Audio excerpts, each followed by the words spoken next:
Recently, the IAP has come up with guidelines for screen time and digital wellness in children. These guidelines are of greater use to parents and must be widely disseminated. As also for the postgraduates, these guidelines can be asked in their PG exit exam, especially because of their relevance considering the COVID pandemic. So, before proceeding on to the guidelines, just brushing up a few important terms. Screen time or digital time, as we understand, is the total time spent in watching screens like computers, laptops, tablets, smartphones, TV, etc. Digital wellness is the safe and responsible conduct to maintain health of the individual user and the community in all spheres while they are using digital media.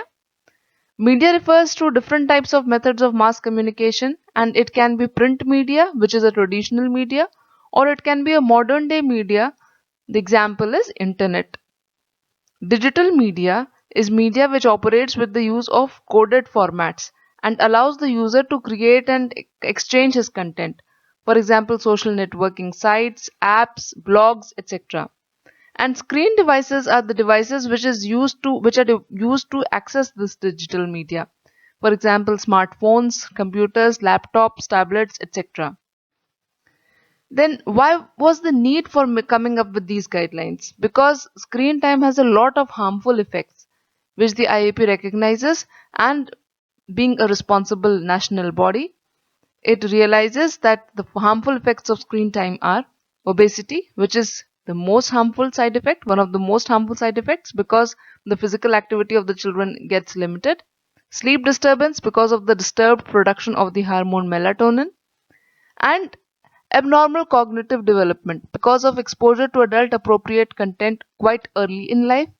Impaired quality and quantity of parent child interaction because of both of them being busy with their own screen devices, and impaired social and language development, especially in children who are exposed to the screen media early in life. As also, the body image perception and emotional disorders develop in the children because they can start doing negative social comparisons. For example, if they have a Facebook account, they can start worrying about getting a fewer likes, having a fewer followers on Twitter, etc. And attention problems, especially with early exposure to television at the age of 1 to 3 years, which has been found to have developed attention problems at the age of 7 years. Then drug and substance abuse by seeing explicit content in this social media, and cyberbullying, which is an emerging very harmful effect of the screen. So the guidelines for infants and children aged 0 to 23 months, that is from 0 to 2 years approximately, that they should not be exposed to any type of screen anytime. Screen time should not be used to facilitate feeding, or it should not be used as an option to calm a crying child, which we often do, especially the busy parents. And even incidental exposure of the child to screen media should not be done by leaving the devices on when the child is in the same room.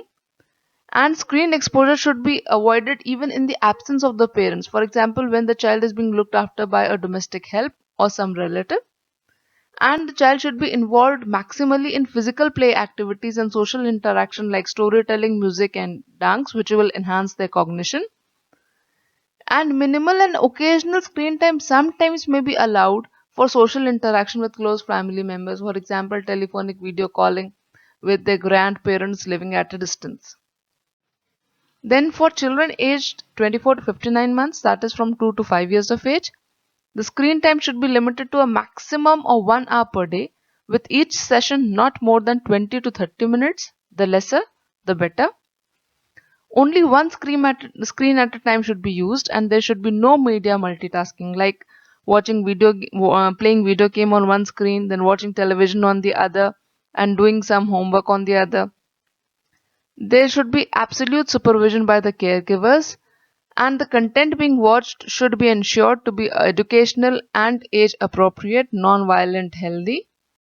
And there should be no use of screen media even during meals, within 1 hour before sleep, or during surface travel.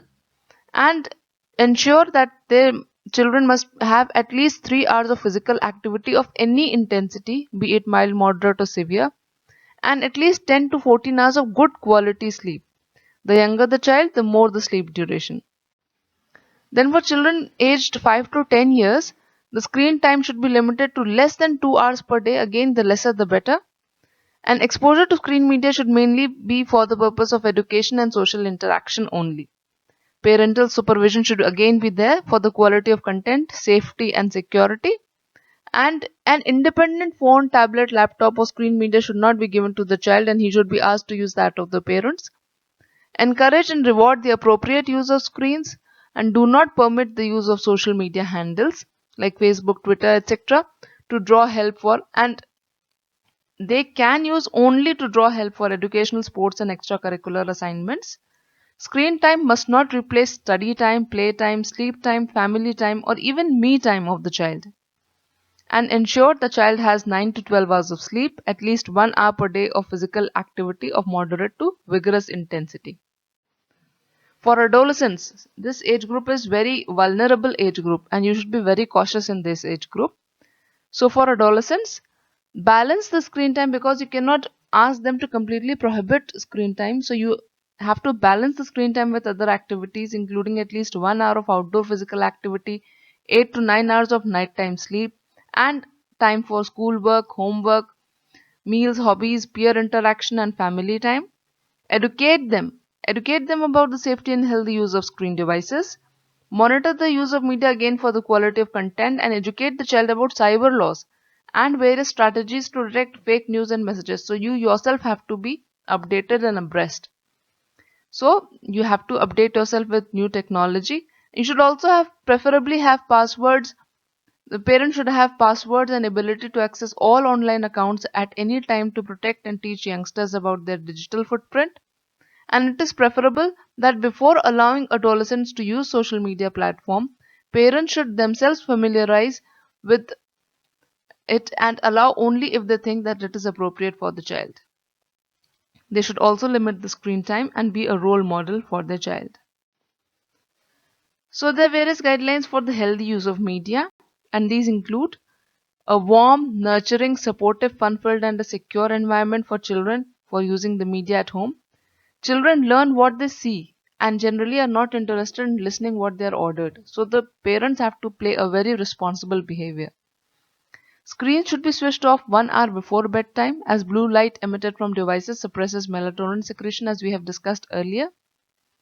And adopt a correct posture while sitting in front of the computer or laptop or even the mobile phone. That is, the eyes should be at the level of the screen and one should not need to flex or extend the neck too much to see it. And to reduce eye strain and dryness of eyes, it is important to follow the 20-20-20 rule, which is very important. What is it? It says that you see the screen for 20 minutes, then take a break for 20 seconds during which you look at an object at least 20 feet away.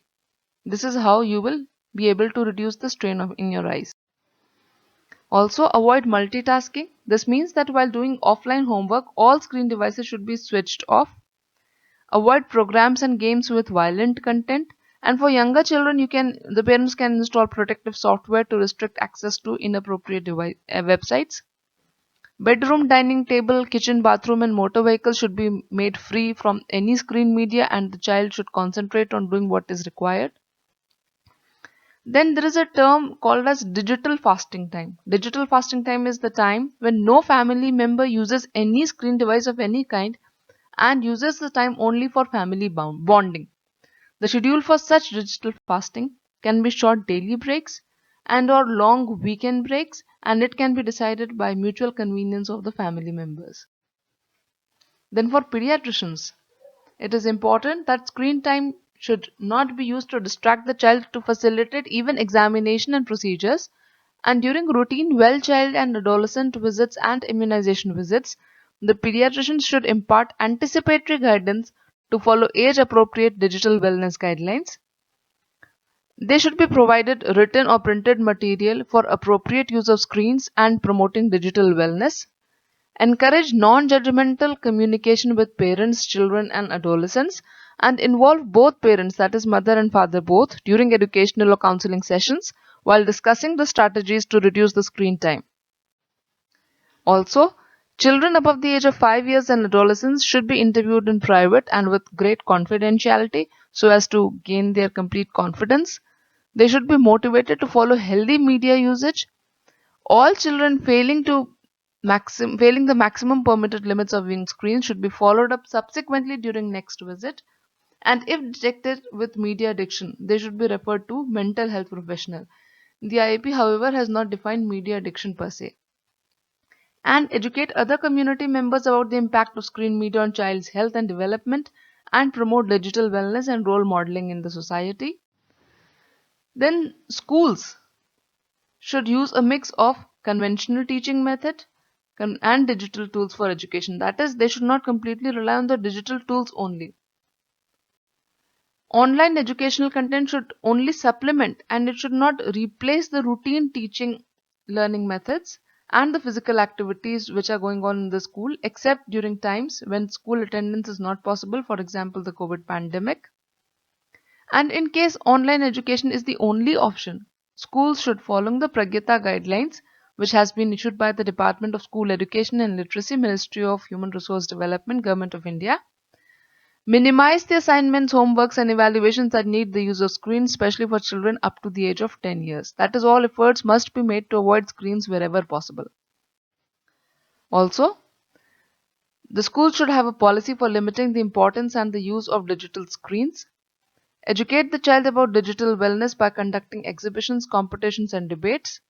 Educate the parents about digital wellness and cyber safety during interaction with them, like parent-teachers meeting. And do not allow the children to carry digital devices to school or post on mass social media, like making Facebook page for picnics or other school activities.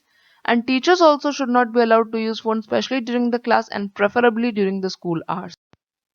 Now, in this world of digitalization, you cannot completely ward off the children from using the screen media, and there are certain beneficial effects of screen media as well, which you must know. First, it improves learning and social interaction, helps in developing positive emotions and learning moral values by children and adolescents. And if used in moderation, that is less than 2 to 4 hours per day, it may promote psychological and emotional well-being in children. And computer-based games may enhance abstract thinking, improve information analysis and planning, develop problem-solving skills, develop scientific reasoning, and promote artistic and creative skills. But all this is important and beneficial only if you monitor the content and the duration of screen viewing.